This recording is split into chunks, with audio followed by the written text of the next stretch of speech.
Good morning everybody, just after 4 o'clock and I've just finished watching the latest episode of Smallville Season 10, Episode 18, titled Booster Gold. And I have to say, it was a fun episode, pretty much comic book elements because it was written by Jeff Johns, directed by Tom Welling as well, guest stars Eric Martsolf as Booster Gold, and as I say, it was a fun episode. There were a lot of comic book references. You had Steve Lombard, Ron Troop, there was the phone booth moment as well. We even had bumbling Clark Kent in there as well, with the glasses, and the coup de grace for me was Ted Kord. You know, I wasn't expecting Ted Kord to actually be in this episode. There was mention of Kord Industries, but not Ted Kord himself, which I was kind of surprised about, because obviously it's Jaime who is the new Booster Gold, because Ted Kord in the comics is actually dead.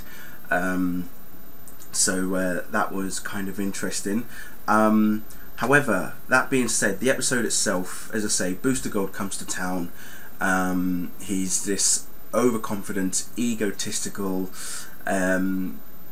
brash guy who is just in it for the money. He's in it for the fame. I have to admit, they actually, Eric nailed the character down. You know, everything about Booster Gold was literally portrayed in Eric. You know, he obviously must have studied the character really well, because it was like reading a comic book, just watching Booster Gold come to life like that. I was very impressed. So he's got good marks from me for that one. The kid that played Jaime Reyes, yeah, I wasn't too sure about him, and the Scarab as well, and the Blue Beetle costume still didn't sit well with me. It just felt a bit clunky and a bit bulky and stuff like that. It kind of looked like a cheap version of a Power Rangers costume.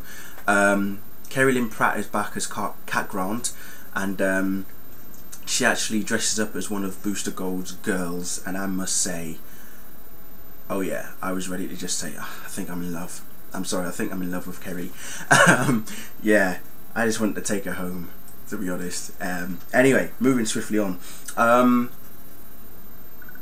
Yeah, what we find is that the story goes is that Ted Kord actually enlists the help of Booster Gold to help him find the Blue Beetle Scarab, because it's pretty much a dangerous weapon of some sort, and they've made Ted Kord into some sort of, well, he is obviously a businessman because he's got his Kord Industries, but Lois described it as some sort of black market, not black market, but you know, something really bad, which I wasn't expecting from Ted Kord, to be honest. But as I say, he was obviously just trying to cover his tracks and get his Scarab back, and not have it cause any problems. But the other main thing about this episode was all about Clark Kent and his identity. I'm still not comfortable with Lois teaching Clark to be dorky and clumsy and bumbling, because that's not how I see it at all. You know, I know it's Smallville, I know it's its own take and everything, but for me, Lois shouldn't be giving Clark Kent pointers on how to be Clark Kent. You know, I mean, he even turned around and said, when she pointed at Jaime to say, you know, be like him, he said, well, that was me in Smallville at high school. And I wish he could bring that back, because that was Clark Kent at high school. That's exactly what he was like. We all remember what he was like around Lana, and you know, he was always clumsy and shy and things like that, and that's what he needs to be, but not to have Lois tell him. Yeah, for me it's just not right at all. That being said, as I say, the phone booth moment was epic. We didn't see the full change, but the run into the phone booth, getting in there, taking the glasses off, and oh yeah, that was awesome. So that was really good. Then towards the end, you know, Lois is actually in line for a promotion, and she gets promoted. So she's moved from the basement. Cat Grant has taken her place, sitting opposite Clark. But what is interesting there is that towards the end, Clark is basically telling Lois that it's, at the end of the day, it's not about me, it's about you. You know, the person that you are now going to become. You're going to become a world famous reporter, and yet you want to marry, you know, Clark Kent, kind of thing. And it's interesting how that works, because what Clark is basically saying to Lois is, you really can't be seen going out or marrying a dork like me, kind of thing, because that is pretty much how everyone's going to see them. You know, they're going to think, well, Lois is this high-flying, world-class reporter, what's she doing with a geek like Clark, kind of thing, you know. So that was his own concern. And then at the very end, he rips his shirt open, and then Lois is like, whoa, whoa, whoa, hang on, no, we can work with this. And I'm just thinking, I'm expecting something red, blue and yellow underneath that shirt next time. Okay, so the next time he pulls that open, I want the S, I want it red, blue, yellow. Okay, just pointing that out, that's all I'm saying. But overall, as I say, very fun episode. I've seen the trailer for next week's episode, Dominion, and it looks like some sort of gladiator style theme going on there in the Phantom Zone, because we see the return of General Zod. And I'm calling him General Zod because he's got the beard now. Okay, I don't care what anyone says, he's General Zod. They're in the Phantom Zone, Ollie's in there, Clark's in there. Oh my god, that looks like it's going to be awesome as well. So we're not too far from the finale, people. Finale, rather, sorry, rolling it out there.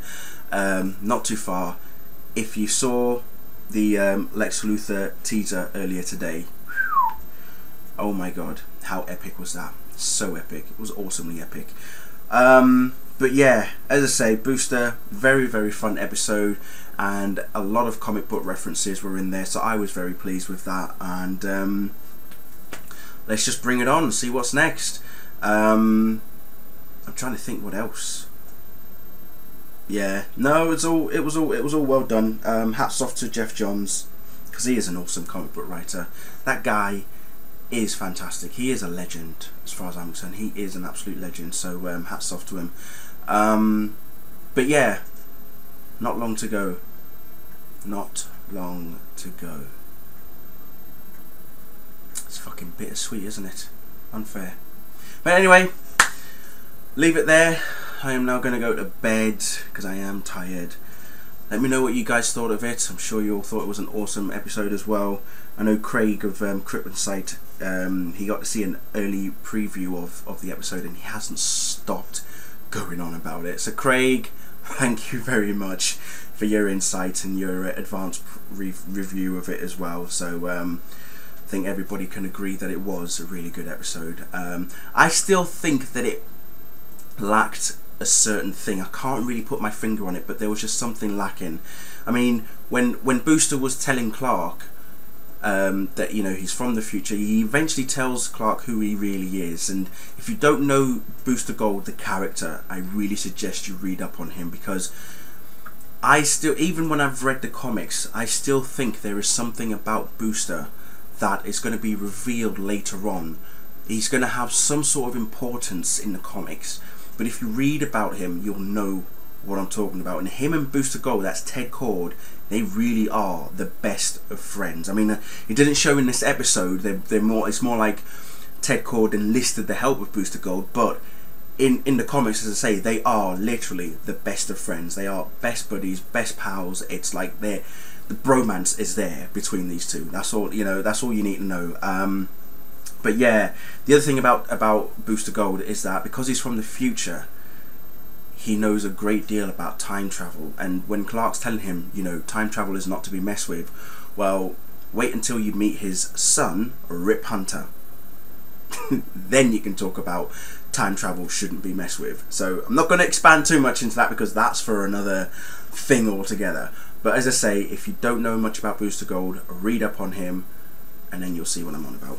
Right, I'm going to leave it there, children. I'm just going to say good night. Thank you very much for watching.